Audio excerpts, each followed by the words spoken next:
evening. I'm Wendy Mesley, and this is The National.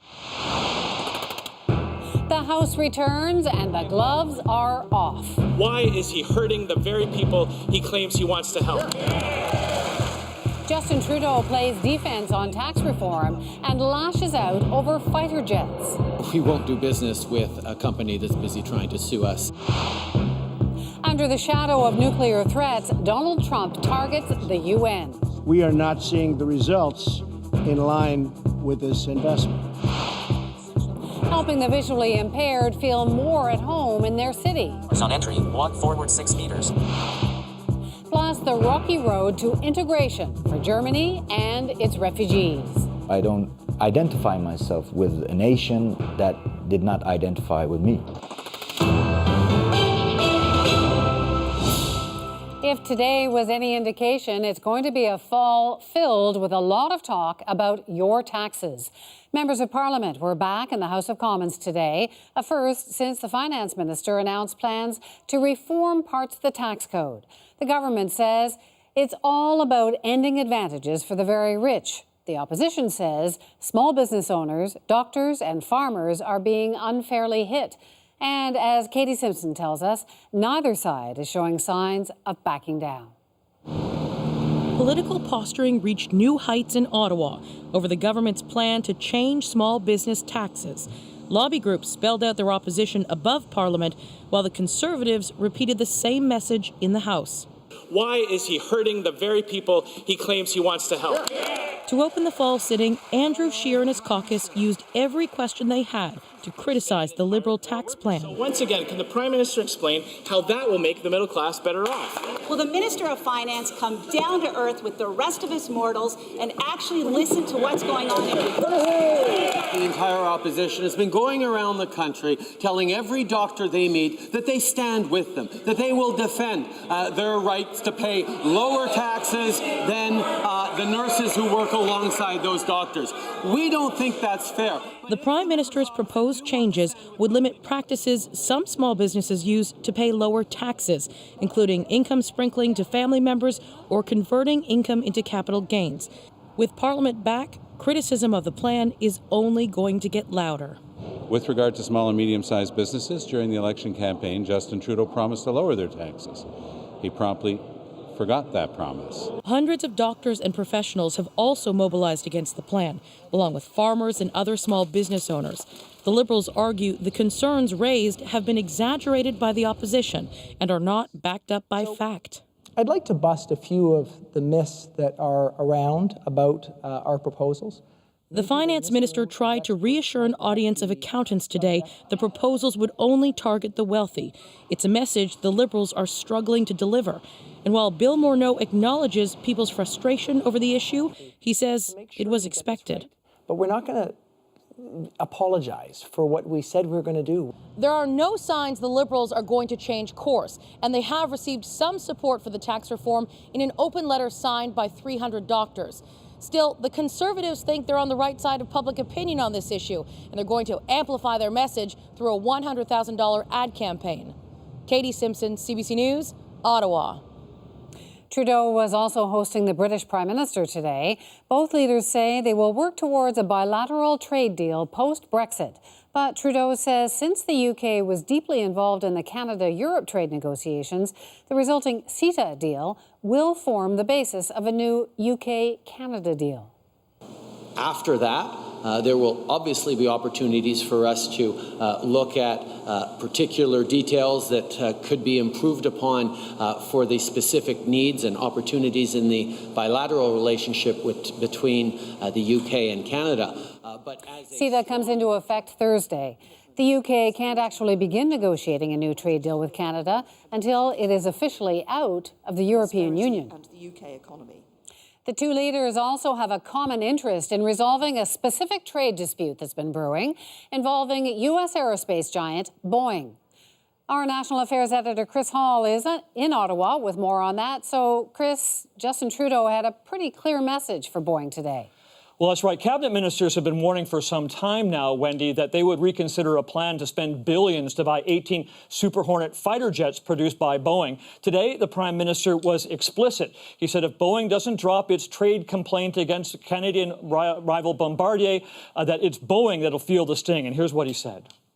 We have obviously been looking at the Super Hornet aircraft from Boeing as a potential significant procurement of our new fighter jets, but we won't do business with a company that's busy trying to sue us and put our aerospace workers out of business.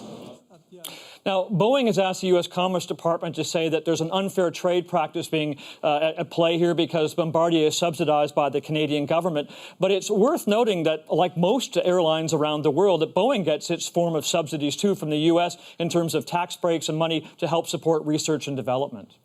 So why is this issue also important to Theresa May? Well, Bombardier has a plant that employs 5,000 people in Northern Ireland, and British Prime Minister Theresa May wants to save both those jobs and her own because she depends on support to stay in power from 10 Democratic Union MPs from Northern Ireland. So she's written the President of the United States, called him already to talk about her concerns and to underscore the importance of those jobs to the UK and particularly to the Northern Ireland economy. And she says she'll raise it again with him this week at the UN. Interesting, Wendy, we have now two key allies of the United States speaking with one single voice, saying that the United States and Boeing in particular could lose some business unless they drop this dispute. A few messages there. Thanks so much, Chris. Thanks, Wendy. Chris Hall. British Columbia's NDP government wants to get big money out of the province's politics. It introduced legislation today to ban union and corporate political donations. It also wants to cap individual donations at $1,200. The previous Liberal government had proposed a cap of $5,000. There have been many memorable moments at the United Nations over the years. Who can forget ranting speeches by the likes of Iran's Mahmoud Ahmadinejad or Libya's Muammar Gaddafi? Well, tomorrow, Donald Trump addresses the General Assembly. Given his open contempt for the UN and that he'll be standing right in front of the North Korean delegation when he speaks, interest is high. Paul Hunter has more. For Donald Trump, it's a hugely anticipated moment on the international stage, his first trip as U.S. president to the United Nations. Mr. President, do you have any comments about North Korea? Inside, with world leaders seemingly eager to greet Trump, despite on some aspects that he's still learning the ropes. Does red mean it's on or is off? It's clear he has no issue staying true to his past views that the UN needs to step up its game. In recent years, the United Nations has not reached its full potential because of bureaucracy and mismanagement. Still, Trump needs the organization to be on side if there's to be progress on the key issue likely to dominate this week, North Korea, and its continued defiance of international pressure to back away from its ever more powerful missile and nuclear tests. Says North Korea's Kim Jong-un, his military now nears equilibrium with that of the U.S. In South Korea today, joint drills with the South Korean and American military, while separately and not far off, Chinese and Russian battleships with their own long-planned exercises.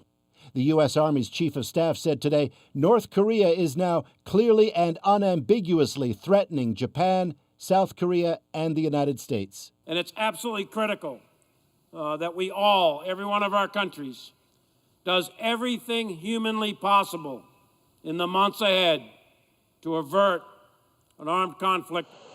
Meanwhile, on whether there are military options against North Korea that somehow protect South Korea from counterattack, yes, there are, said Defense Secretary James Mattis today, but I will not go into details.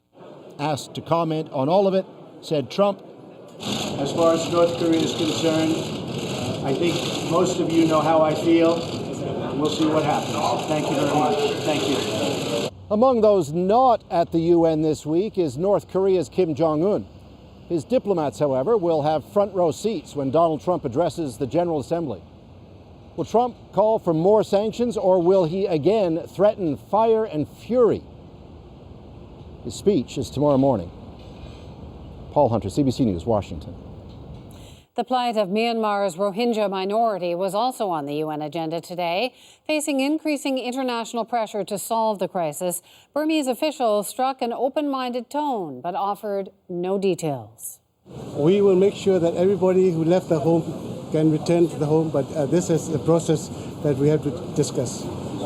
Several world powers called for an end to the violence that has driven some 400,000 Rohingyas from their homes in the past month. For his part, Prime Minister Justin Trudeau today wrote a personal letter to Myanmar leader Aung San Suu Kyi. He expressed his deep disappointment in her silence and lack of leadership during the crisis. Iraqi Kurds hold a referendum on forming an independent state next week, a prospect being considered very carefully by other regional powers with substantial Kurdish populations. Turkey, which dreads a Kurdish state, is now running military exercises along the Iraqi border, complete with tanks and heavy equipment. Turkey, Iran, and Iraq all want the vote postponed, but the Iraqi Kurds have refused. And Russia's war games with Belarus are being watched closely by neighboring countries, worry of Moscow's intentions in the region. Vladimir Putin oversaw maneuvers involving some serious firepower today, including tanks, mobile rocket trucks, and state-of-the-art Russian aircraft. The exercises continue until Wednesday. Coming up, a Vancouver family is told they didn't get an apartment because of the sex of their children. It's very, very clear-cut discrimination. Plus, they're going all out to save bears in Banff.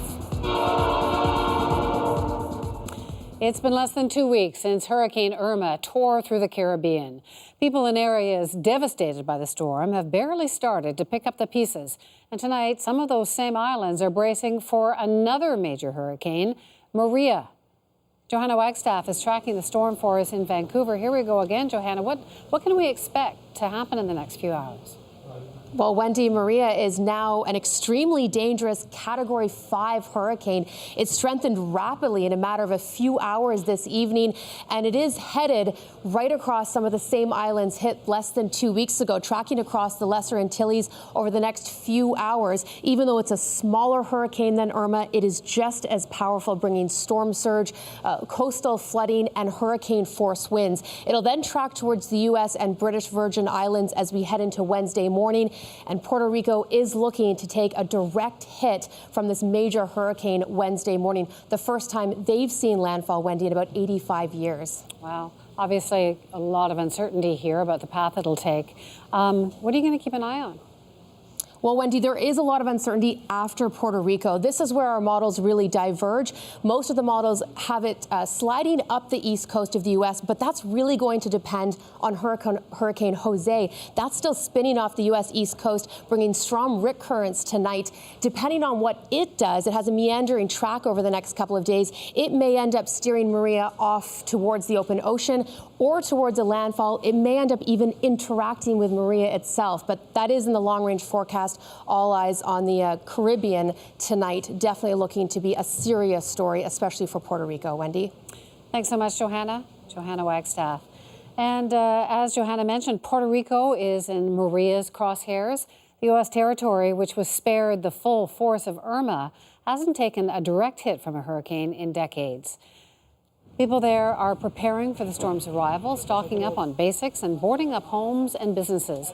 Ottawa is advising Canadians to avoid all travel to Puerto Rico and a dozen other Caribbean islands in the storm's projected path. A Quebec man connected to an Amber Alert case has been charged with second-degree murder in the death of his 41-year-old girlfriend. Hugo Fredette was arrested in Ontario on Friday, 24 hours after a 6-year-old boy went missing. Meanwhile, 71-year-old Yvon Lacasse is still missing. He's the owner of a vehicle believed to have been stolen during the Amber Alert. Police are searching a remote network of roads and wooded areas northwest of Lachute. 2,500 workers at the General Motors plant in Ingersoll, Ontario are on strike. The union and the automaker failed to reach a tentative agreement before last night's deadline. Job security is the main issue. Earlier in the summer, hundreds of people were laid off at the plant when production of the Terrain SUV moved to Mexico. Losing your sight once effectively meant losing your independence. That changed decades ago with the introduction of guide dogs. But now, a new technology promises more independence for blind Canadians than ever thought possible. Christine Barack has the details. An artist, Susan Vale lived to photograph beauty in ordinary moments. But at 30, she started losing her sight, a complication of type 1 diabetes coupled with a stroke. I could not picture my life without my eyes. It wasn't worth it.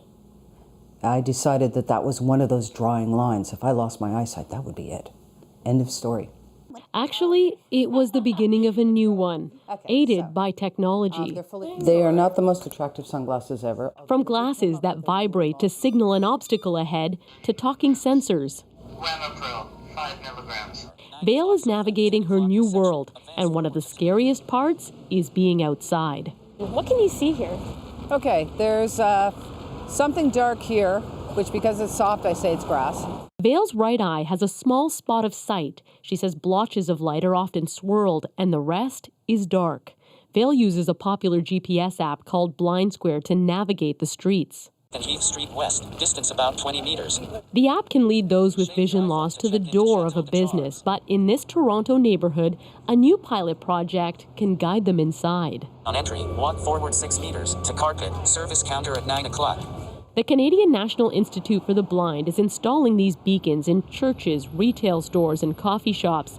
The devices communicate with Blind Square, going beyond streets, giving users the lay of the land inside a space. We've got 205 beacons, and we're hoping to get those out in the community between now and February of next year. New Zealand is leading the way with beacon technology and sharing lessons learned. After consulting with business owners, the CNIB programs the beacons itself. We wouldn't want the message to be, 2 for 1, or today the special is this. Some people might be interested in that information, but really we're trying to get people to navigate the store. Other cities are keeping a close eye on the project. For Vale, it's the next chapter. It's allowing you to have some autonomy, and that's the important thing.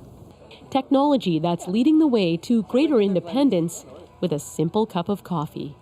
Great. Christine Barack, CBC News, Toronto. Thank you so much. A Bible of American counterculture is going up for sale. Jan Wenner, the founder of Rolling Stone, wants to unload his majority stake in the company. Wenner started the magazine in 1967 when he was a 21-year-old student at Berkeley.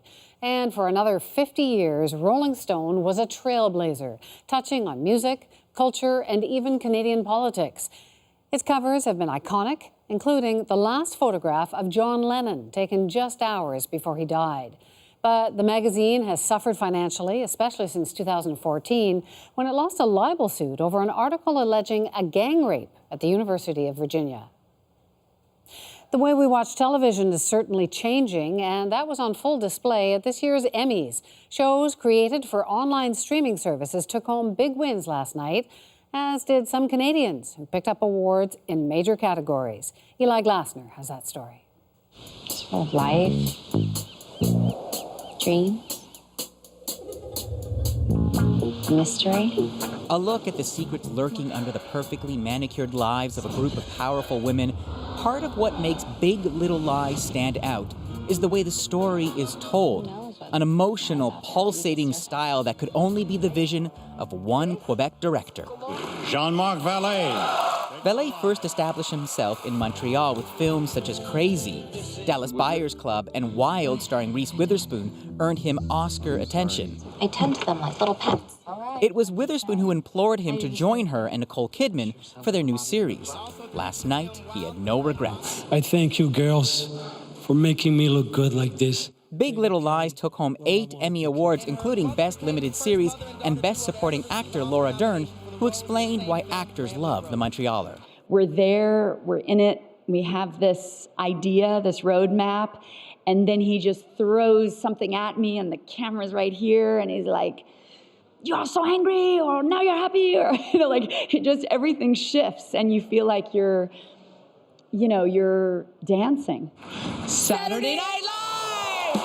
In the world of late-night comedy, a time of tumultuous politics translated into another win for Canadian Lorne Michaels. his 14th as the longtime executive producer of Saturday Night Live. But perhaps the biggest surprise of the night was the success of The Handmaid's Tale. The series, shot here in Toronto, in fact near the CBC, takes place in a not too distant future and struck a chord. Starring Elizabeth Moss, the show takes place in a world where women's rights have been quashed by the fundamentalist state. Taking home 8 Emmys again and again, the winners praised the Canadian novelist who dreamt up the dystopia decades ago. Margaret Atwood, oh my gosh, thank you for what you did in 1985, and thank you for what you continue to do for all of us. And when The Handmaid's Tale won for Best Drama, there was Atwood, front and center. But backstage, the author shared a warning. One takeaway would be, never believe it can never happen here. And with The Handmaid's Tale now shooting its 2nd season and Jean-Marc Vallée heading off to film another TV series, the Canadian Emmys could become a recurring feature. Eli Glassner, CBC News, Toronto. Straight ahead, retirement homes that are more like theme parks.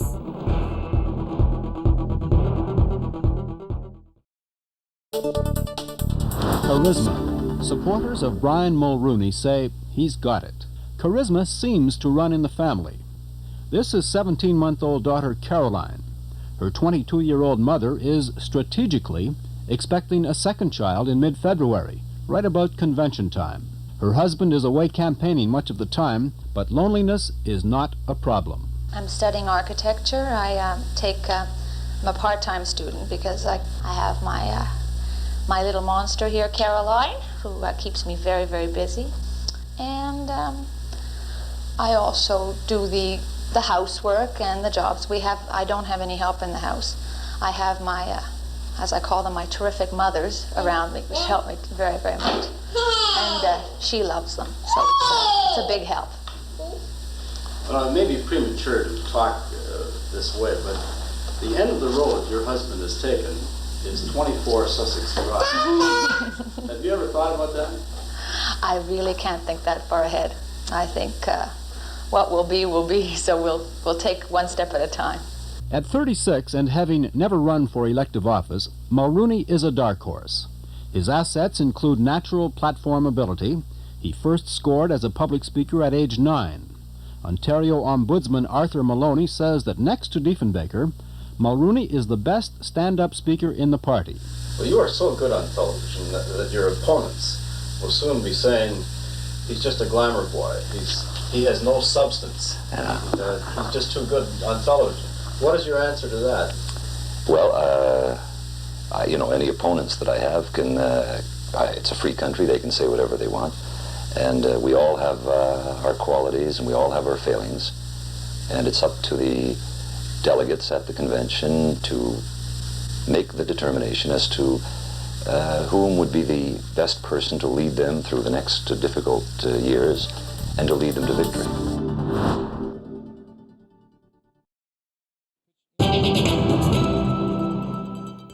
There's a new housing option on the horizon for aging baby boomers. A Canadian company that's better known for building theme parks is behind it.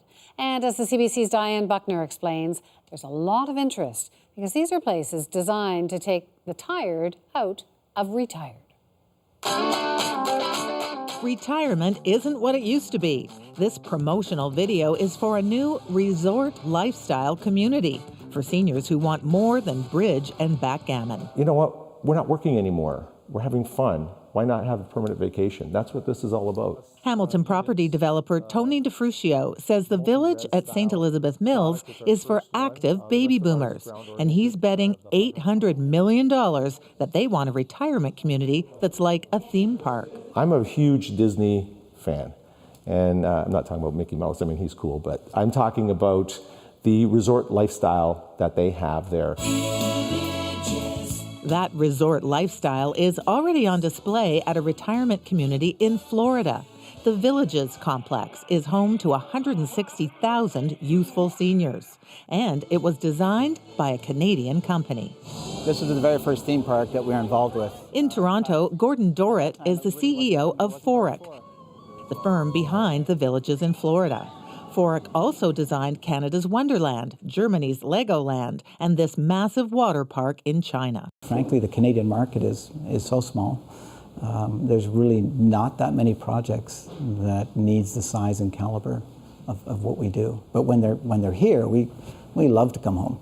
Fourick is designing the new Hamilton retirement community. It's actually a renovation and expansion of an existing one. Paulette Johnson has lived here for 7 years. To be truthful, I thought, oh dear God, I do not want a Ferris wheel in my backyard. There won't be a Ferris wheel, as it turns out, but Johnson won't be moving over to one of the upgraded units. That would cost her $380,000. So for me to move, I would be losing money. Yeah. There's no shortage of seniors who do want to move in, though. Tony DeFrucio says he has a waiting list of 300 for garden homes. Yeah, people are lined up. So those are going swiftly, and that's why we're looking to add more product now. A theme park where the theme is retiring in style. Diane Buckner, CBC News, Toronto. Tonight's Go Public is also about housing, but it involves people at the other end of the age spectrum. A young Vancouver couple believe they were denied a unit in a co-op apartment complex for what they say is the strangest of reasons. The CBC's Rosa Marcatelli certainly thought it was worth investigating. What's that? This is a police car. Things were looking good a few months ago. Christian Gottfried and his wife Michelle Hertig's young family was growing. What is this?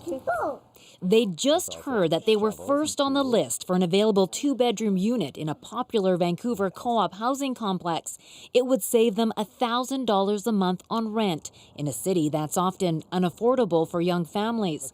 But something was standing in the way. We cannot offer you the unit because you do not know the sex of your child. That's part of a voicemail message from a member of the co-op's board, telling the couple under the co-op's rules, boys and girls cannot share a bedroom. The couple's son is 2. No matter how I thought about it, I couldn't really wrap my brain around why that would be an issue. In late August, the couple had a baby girl. We get the room if our children are the same sex, and we don't get the room if our children are not the same sex. That's what I mean. It's very, very clear-cut discrimination. There is a similar guideline on the books at Canada's National Housing Agency, a very old one. It says boys and girls over the age of 5 cannot share a bedroom. It's intended to address overcrowding. Human rights advocates say the guideline isn't just outdated, it's sometimes misunderstood and open to abuse by co-ops and landlords across the country who incorporate it into policy. Well, there are many discriminatory policies that are on the books. Vancouver has the lowest vacancy rate and the highest rent increases in the country. That's according to a CMHC report released last year. There's been an affordability housing crisis for a very long time, and it's just getting worse. And to arbitrarily deny somebody housing based on the fact that their children may be of different genders, it's completely absurd. The CMHC says it has no plans to change its guideline. It didn't explain why the sex of a child is relevant to overcrowding. The co-op says the family was never being considered for the unit for other reasons, and that board member who left the message wasn't authorized to do so and didn't accurately represent the co-op. We asked the woman in the recording about that. She hasn't replied. Rosa Marcatelli, CBC News, Calgary. Don't forget, the stories featured on Go Public come from you.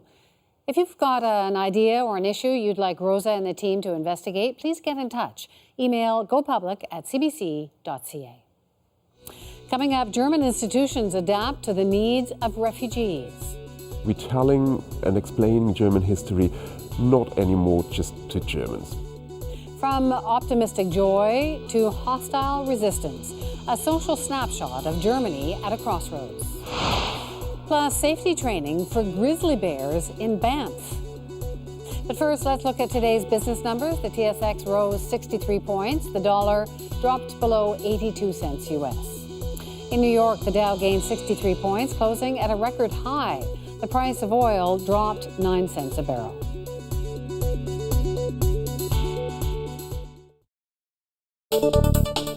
Stand by for a noisy day in the life of Bryan Adams as he tells about the agony and the acclaim in his struggle to the top.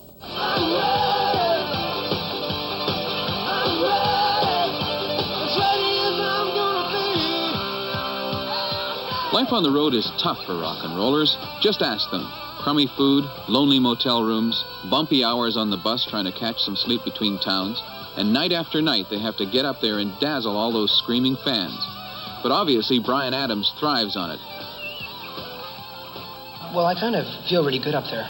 It's very exhilarating to be up there, and it's 45 minutes of anything you want, you know. You're in control, and you have the ability to move, 5,000 people or 1,000 people, or even if it's 10 people, you have the ability to take them from nothingness to excitement. You seem to have a real solid contact with the audience. You seem to kind of go out and say, "Come here, look, this is me." I think that's really important. People want to be entertained, especially at $12 a head or something they're paying. The more entertainment you can give them for their money, the more they're gonna respect you for one, and I think the more they're gonna want to come see you again.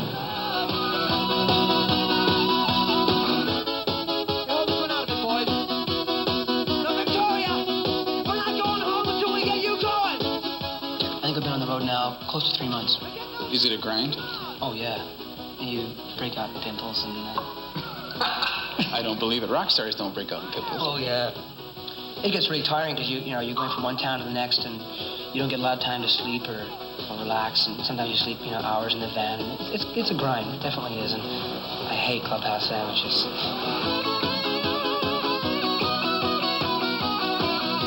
But the biggest problem with being on the road is that it interferes with Bryan's other talent, songwriting. The only song I wrote on the road was Coming Home, which is the ballad on the album. And other than that, I've had no luck. I can't do it. I'm too uptight all the time, thinking about what's going to happen next. It's just too difficult.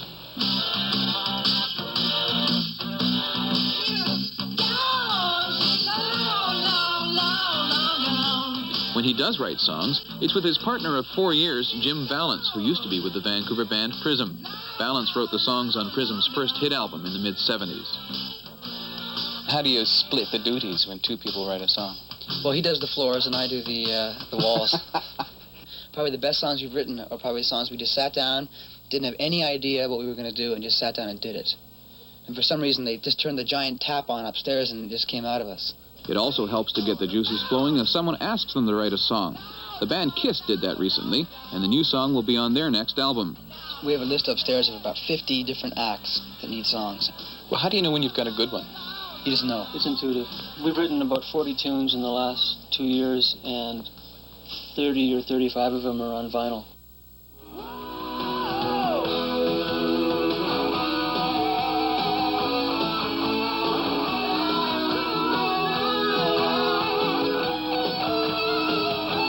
In songwriting, Bryan Adams and Jim Vallance are truly partners. That's where the magic comes from.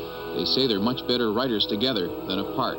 It's actually been neat because Brian's been out for 2 months with Foreigner, and when he came back, we had a wealth of little bits to work on. Yeah, so plus we were busy. we were also real excited about writing because we hadn't done it for a while. So it's just like, imagine if you haven't been away from your wife for a while. What's the first thing you do when you get home? I mean, write a song? No. No. So it's like that. It's like we can't wait to get back in and start happening again. And we were really excited last week when we got back together again. We've written 5 songs this week. It's been a real good week for us.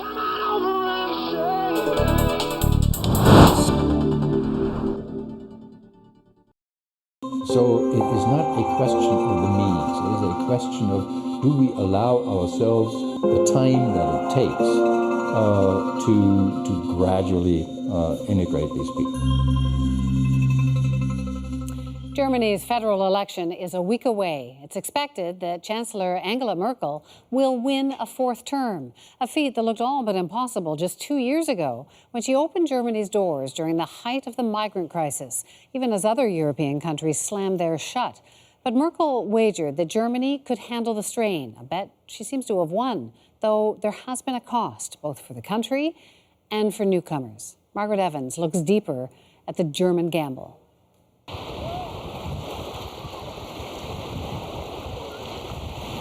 The Greek island of Chios, 1 year ago. Wasim Omar and his son Ali are remembering their flight from Syria and a terrifying crossing from Turkey to Greece in a smuggler's boat. When we met in a refugee camp on the island, Omar said his dream was to reach Germany.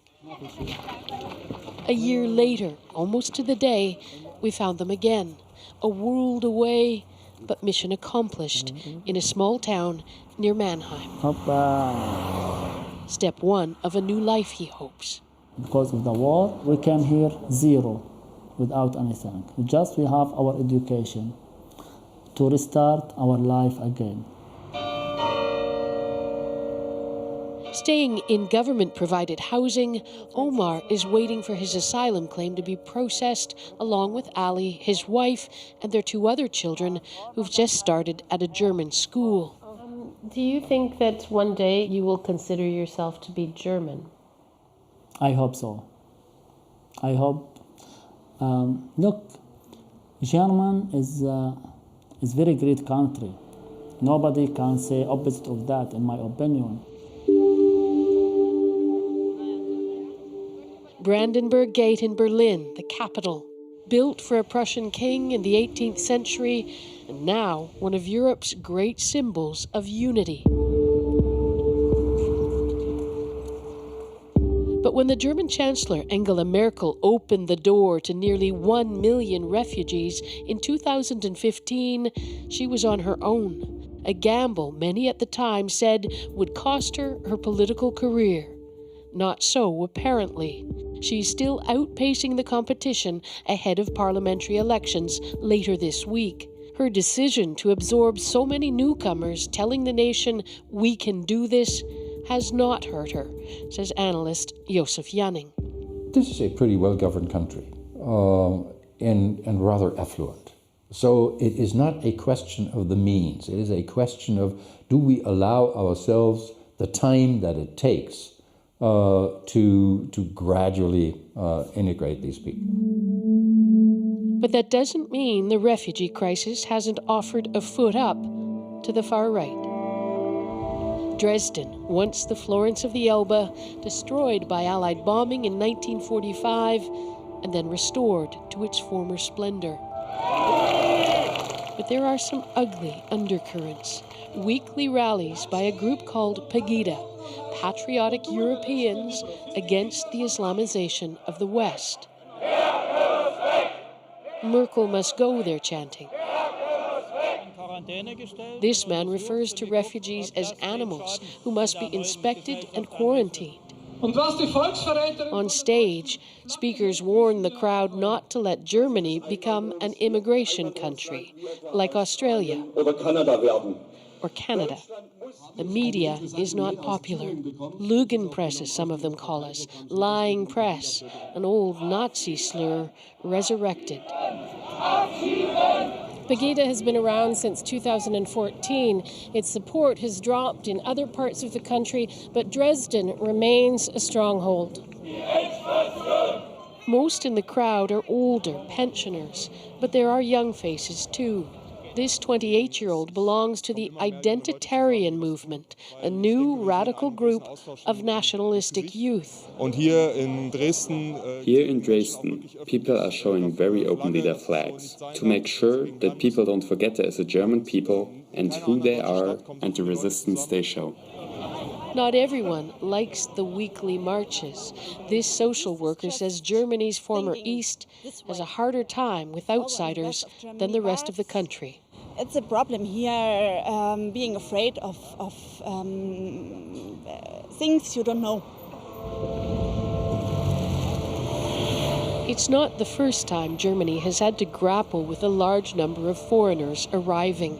Waves of Turkish guest workers, Gastarbeiter, came in the 50s, 60s, and 70s and stayed, changing the face of neighborhoods like Kreuzberg back in Berlin. Many of their children say they still don't feel accepted, including Ibo Omar, who grew up in Berlin and now runs a popular graffiti art store. I'm a Berliner, yes. Are you a German? No. What's the difference? The difference is I don't associate myself or I don't identify myself with a nation that did not identify with me. The hope is, of course, that this time Germany will do better. Analysts say Merkel will have to if she wants to keep mainstream voters assured that Germany will continue to prosper, precisely because of fear-mongering about refugees from the right. Well, it's not the prime issue whether Merkel was right in 2015. But the prime issue is, how do we deal with the people who are here now? There are signs of a shift. Even venerated institutions like the German Historical Museum are getting involved in integration programs.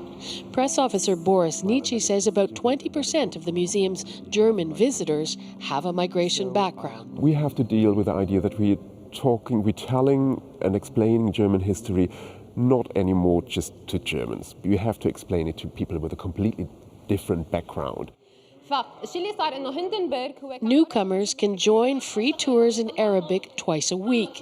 Today's guide, Salma Jrej, is herself a Syrian refugee. We tried using social media to advocate for our tours, and we distributed flyers all over Berlin, especially in camps and in German schools and integration courses. The idea is that a stroll through German history will help refugees build connections to their new home. The exhibitions depicting past conflicts seem to resonate the most with Syrians like Farah Khalife. Germany came really one of the most important countries of the world after a big war. So there's really hope for us that maybe we can build our country. It is a sentiment echoed almost to the word by Wasim Omar. They start from zero to build their countries, and they did it. And now, Germany is one of the greatest countries in the world. And it's offered his family a second chance, he hopes. But do you think that you are a brave man? Maybe I'm lucky more than brave. Because to be brave without lucky, you will lose. But he's not afraid to look out upon this next horizon, his eye still on the dream. They are running towards it, the refugees, but perhaps Germany too. Margaret Evans, CBC News, Berlin. No. Next up, a group effort to save grizzlies at Banff National Park.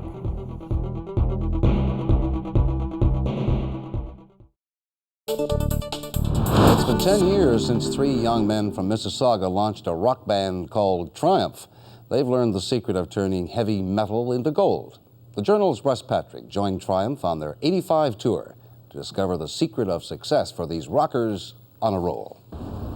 Triumph on their way to the Spectrum in Philadelphia. Both the arena and the moon are full. Tonight's the night of the full moon. Is it? Yes, full moon. It's a bit crazy.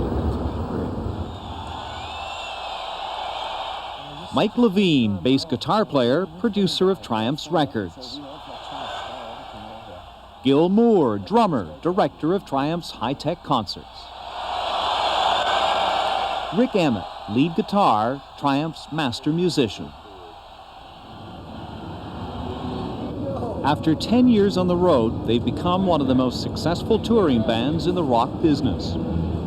They used to play small clubs in small towns. Now they play theaters and stadiums in large cities, mostly in the States. They'll gross more than $10 million from this year's tour.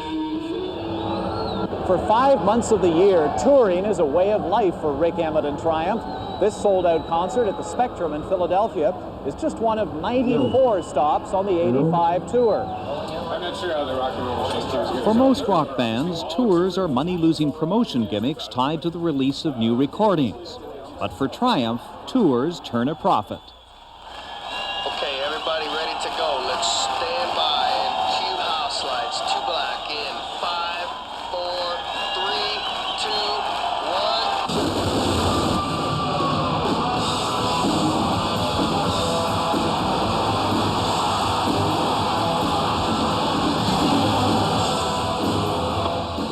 Describing a Triumph concert as colorful is a massive understatement. Complete with laser light shows and onstage explosions, they're among the most technically sophisticated of any in the rock world. Some critics have said Triumph is a triumph of showbiz spectacle over musical substance.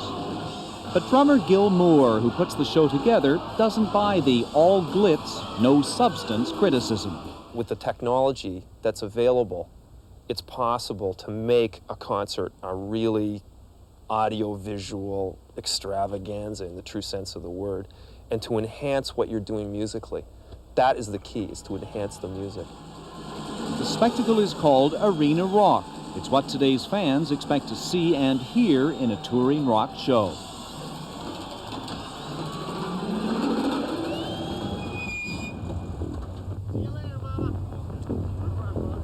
When they're on the road, the Triumph Trio tours Thursday through Sunday. They spend the rest of the week at company headquarters in Mississauga near Toronto. Rock and roll is a fiercely competitive business, but Triumph has survived.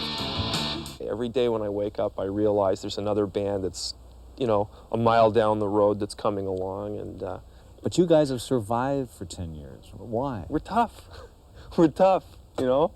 We fight hard, we fight clean, and we've acquired the skills.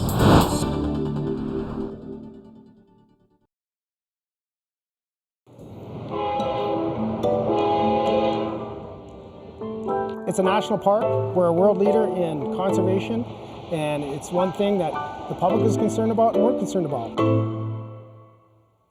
When bears come to your house, they're called a nuisance and a danger. That works both ways. When humans intrude on their turf, the bears can pay with their lives. In Alberta, grizzlies are a threatened species, and the trains that barrel through Banff National Park are a particular hazard. Carolyn Dunn shows us the remarkable efforts to keep the bears alive. This is extreme TV, grizzly bear style. These bears are taking great risks walking the train tracks in Banff National Park. Seconds from staring down a speeding train. When locomotives and wildlife collide, the wildlife rarely survives. In the past 17 years, 17 grizzly bears have been killed by trains between Banff and Yoho National Parks. In fact, train strikes are the leading cause of death among grizzly bears in this area. Each one is a devastating blow to a threatened population that already reproduces at an excruciatingly slow rate. Biologist Colleen Cassidy St. Clair assembled a team to study the problem and perhaps change the fate of bears in the park. That we're in Canada's first national park with Canada's foundational transportation mode and dealing with grizzly bears, which are threatened in Alberta and iconic to a lot of people. Jonathan Bax is a PhD candidate and a member of the research team. He wanted to use his degree in engineering and combine it with his passion for wildlife conservation to help tackle the problem. He started with a hard truth about trains. Trains can't slow down safely very fast, and they can't change direction. Bears, on the other hand, can, but only if they have enough warning. And that is the premise of Back's groundbreaking invention, a bear warning system. We've designed it to address specific hotspots on the railway where animals tend to die more often. We detect the trains with both magnetic and vibration sensors. No matter which way the train is coming, these warning signals will go off 30 seconds before the train arrives. Small, compact devices that emit flashing lights and sounds, not unlike the road rail crossing signals that you would find anywhere else in Canada. But these are smaller, more portable, and specially designed to attract the attention of wildlife. The warning system isn't designed to startle or scare the bear. The trains are frightening enough. It's simply an early alert to tell them that even if they can't see or hear the train because of topography or curves in the track, a train is on the way and they'd better move. Cameras in nearby trees are giving researchers reason to believe the system is giving bears and other animals a warning of up to 30 extra life-saving seconds. They caught images of this bear on the tracks at the very time the lights and sounds of the warning system went off. That was seconds before the train had even come around the bend. That's just the latest of many mitigation efforts to keep bears away from dangerous trains. But to really know how to fix the problem, researchers needed to know why so many grizzlies were suddenly getting killed by trains in the first place. It wasn't always this way. The railway from Calgary to Banff was built in 1883, part of a transcontinental railway that was practically and symbolically essential to Confederation. For well over a century, the trains came through, and collisions with grizzlies were exceptionally rare. Around the turn of this century, something changed. That's when grizzlies started getting killed by trains at an alarming rate. By 2012, researcher Colleen Cassidy St. Clair and her team had joined forces with CP Rail and Parks Canada, looking for answers. We're all trying to solve an issue that is a concern for all Canadians. Dwight Borden is a resource conservation manager for Parks Canada. It's a national park. We're a world leader in conservation, and it's one thing that the public is concerned about and we're concerned about. Try to come up with solutions to reduce mortality. The researchers started tracking a group of grizzlies that had been previously collared by Parks Canada to learn which bears were frequenting the dangerous tracks. Then they examined hair samples and bear droppings, or scat, to correlate their diet with thousands of travel points in the tracking area. We can tell right away, first, is there grain in a scat? And it looks pretty much the same coming out as it did going in. We can also tell if the diet is mostly vegetation or whether there's been some animal food in it. We can usually tell that from hair. But even if we can't see hair, we can often see maggots in the scat. Why does that matter? Well, it was widely believed the grizzlies were being struck in large part because they were foraging for grain, canola, barley, and lentils that had spilled off the cars of moving trains. But it turns out only 4 of the 21 collared bears were spending more than 20% of their time on the railway to find grain. So that really switched our thinking from what we had believed, which was this is something that all bears did some of the time. We learned that really to eat grain seems to be something that a few bears specialize on doing. And then a further surprise came when we looked at the nature of those 4 individuals. They weren't all the same kind of bear. 3 of them maybe could be put in one category. They were teenagers and skinny and probably having a tough time making a living. The 4th is Bear 122, also known as the Boss. The 270-kilogram giant rules the rail, and he's tough enough to have survived a train strike. His food of choice are the carcasses of deer, elk, and moose, which have not. Over the last 5 years, it became clear to researchers that grizzly mortality was a lot more complicated than just bears being drawn to the track by spilled grain. In fact, there's a laundry list of changes to their environment which may be contributing factors. Expanded highways and parkways to accommodate an increase in park visitors has also changed their habitat. Climate change has affected hibernation patterns, as well as the locations where bears can access critical food sources. But St. Clair believes, perhaps most importantly, there may be a direct correlation between grizzly train strikes and a depletion of available meat. I think the biggest effect size we can see from the onset of the mortality of the grizzly bears is the reduction in the elk population that came about almost immediately after the recolonization of the Bow Valley by wolves. With less elk to eat, St. Clair surmises it is the protein-rich vegetation that might be the biggest draw for bears to come to the areas around the track. For such a multifaceted problem, Parks Canada, CP, and the bear researchers are trying a multitude of solutions. Joe Van Humbach is CP's manager of environmental assessment. Discount that grain is one of the contributors, so we do have a rail mounted vacuum truck which we go along and pick up grain piles whenever there is a large spill. And we're going to be opening up sight lines for bears so that they can see trains further back. We're going to be doing increased vegetation management to reduce the number of dandelions and other berry species along the right-of-way to stop, to hopefully prevent bears from being drawn to the tracks. We're also focused on off-track mitigations, which are creating trails and travel routes for grizzly bears as an alternative method as opposed to using the railway. We're also looking at research show that prescribed fire and forest thinning to create alternative habitats for bears that have better food production. There is reason to hope. In recent years, the rate of trains killing one of Canada's most iconic, majestic, and threatened animals has slowed significantly. Carolyn Dunn, CBC News, Banff National Park. Right after the break, some stories will be following tomorrow. I'm Anna Maria Tremonti. Tomorrow on The Current, in her book, All We Leave Behind, As It Happens host Carol Off explores the responsibilities journalists have for the risks they place on the people they interview. Carol Off on The Current, weekdays at 8:30 on CBC Radio 1.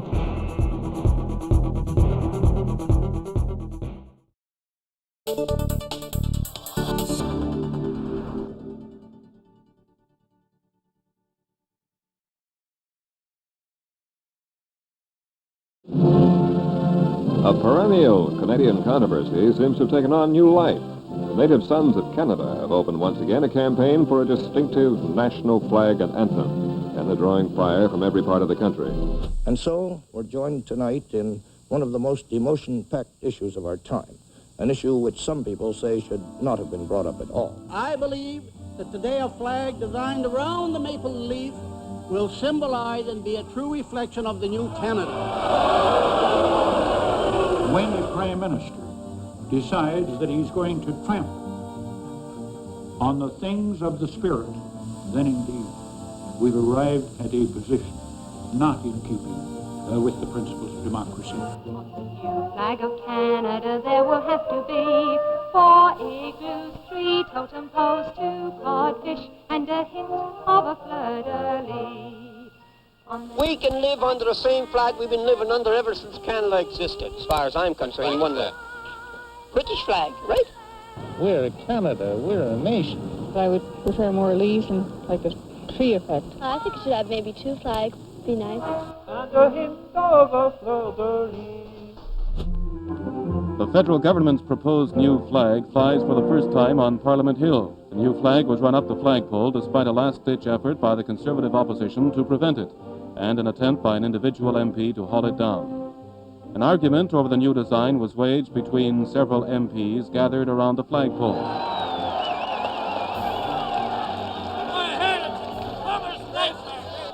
Early in the afternoon, the government, convinced that the Conservative opposition would spin out the debate on the single maple leaf flag indefinitely, made a formal motion of closure.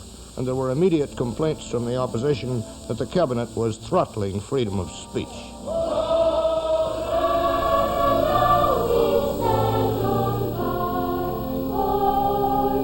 There it is, a red maple leaf.